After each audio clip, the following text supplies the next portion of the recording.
9:40 in the morning, All Saints' Day. Every church in Lisbon packed.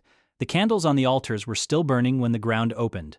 Fissures 5 meters wide split the city center in under 6 minutes. Stone walls that had stood since the Moorish era folded like dry clay. About 12,000 dwellings collapsed. Large public buildings, gone. The people who ran outside toward the docks thought they had survived. They watched the sea pull back, exposing mudflats and old shipwrecks. Some walked out onto that mud, looking at the cargo, looking at the wreckage. 40 minutes later, the water came back. The tsunami was estimated at 9 meters when it hit the harbor. It funneled up the Tagus estuary and swallowed the lower city whole. And the candles, still burning in the rubble, were already starting fires. Those fires burned for hours, killing thousands who had survived the shaking. 3 disasters. One morning, in that sequence, nothing could be prepared for. Estimates put the dead between 30 and 60,000 people in Lisbon alone. About 10% of Portugal's entire population lived in this one city. Roughly 70% of Lisbon's buildings were destroyed, including palaces and libraries. The Royal Ribeira Palace, with its 70,000 books, burned to the waterline. Now here is the part that most retellings skip entirely. The earthquake struck on a holy feast day. Every important church in the city collapsed. This caused deep anxiety in a devout, staunchly Catholic country. The priests who survived began preaching almost immediately. God's wrath, punishment for sin. One Jesuit, Gabriele Malagriga, told crowds the earthquake was divine justice. He said rebuilding would only invite more punishment from above. For a city in shock, that message had real weight. It gave the chaos a frame. But it also had a political consequence nobody fully anticipated. Because standing in the ruins was a minister who did not believe in waiting for God. His reported words after the disaster: bury the dead and take care of the living.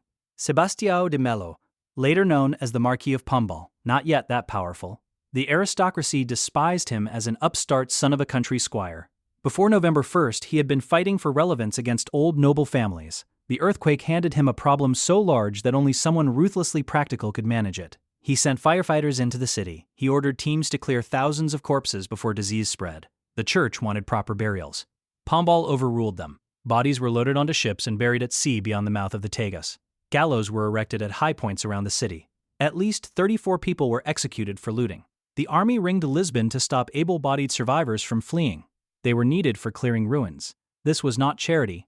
It was logistics run like a military operation. And that distinction between prayer and logistics is what the story is actually about. The estimated direct damage, somewhere between 30 and 50% of Portugal's entire GDP. A country that had built its wealth on Atlantic trade just watched its primary port get erased. The king, Joseph I, had survived only because his daughter had wanted a holiday outside the city. After the earthquake, Joseph developed a severe fear of living within walls. The entire royal court moved into tents and pavilions in the hills above Lisbon. He would never fully return to enclosed rooms. His reign effectively belonged to Pombal now. Pombal launched what historians consider the first organized seismological survey in modern terms. He sent a precise questionnaire to every parish priest in the country. When did the shaking start? How long did it last? Did the sea rise or fall first? That questionnaire still exists. Scientists today use it to reconstruct the earthquake's pattern. He was not doing theology, he was doing data collection. In 1755, Manuel da Maia, head of the military engineers, had 5 full rebuilding plans drafted within weeks. One of those plans recommended abandoning Lisbon entirely and starting somewhere new. Pombal rejected it. You don't surrender a port city on the Atlantic. The plan they chose was radical in a way that rarely gets explained properly. Pombal and Maia didn't just rebuild Lisbon. They redesigned how a city absorbs a disaster. The new street grid was drawn on paper first. Wide, straight, and mathematically proportioned. 60-meter boulevards where medieval alleys used to wind into dead ends. Every block was standardized. Same facade height, same window spacing, same load-bearing logic. This wasn't aesthetics. It was a system for stopping fire from jumping between buildings. And underneath, a sewage network. Running water routed below the street level from the start. No European capital had been rebuilt this comprehensively from the ground up. Not one. The new district was called Baixa Pombalina. It still stands today almost exactly as designed. But the engineering went further than anyone outside Portugal usually learns. Maia's team built wooden cage frames inside the walls. A lattice of timber called the Pombaline cage. They tested the design by marching soldiers around the frame to simulate ground vibration. Seismic testing, with soldiers. 60 years before the word seismology existed. They weren't guessing. They were iterating. That is a different thing entirely. The buildings that survived the next major Lisbon earthquake, in 1969, were the Pombaline ones. The system worked across 2 centuries. That detail tends to get lost in the philosophy debates. Now the philosophy debates were real and they mattered enormously across Europe. Voltaire wrote his poem on the Lisbon disaster within weeks of hearing the news. He was savage. If this is the best of all possible worlds, what does the worst look like? It was a direct attack on Leibniz, on optimism, on the idea that suffering has divine purpose. Rousseau pushed back, and his argument was stranger and more interesting than people remember. He said the deaths weren't God's punishment. They weren't nature's cruelty either. They were the result of human choices. 80,000 people crowded into one coastal valley. 6-story buildings stacked on unstable ground because land near the port was valuable. If they had spread out, lived differently, fewer would have died. The city was the problem. That argument, that disasters reveal the decisions baked into urban design, is still being made today. Neither man was entirely right, but the tension between them shaped how educated Europeans thought about risk. Back in Lisbon, Pombal was less interested in the debate than in the Jesuits. Malagrida, the priest who had called the earthquake divine punishment, was still preaching, still telling people that rebuilding was defiance against God's will. Pombal had him arrested, eventually tried and executed, on charges of heresy, not politics. The charges were constructed. The real issue was that Malagrida's theology was slowing reconstruction.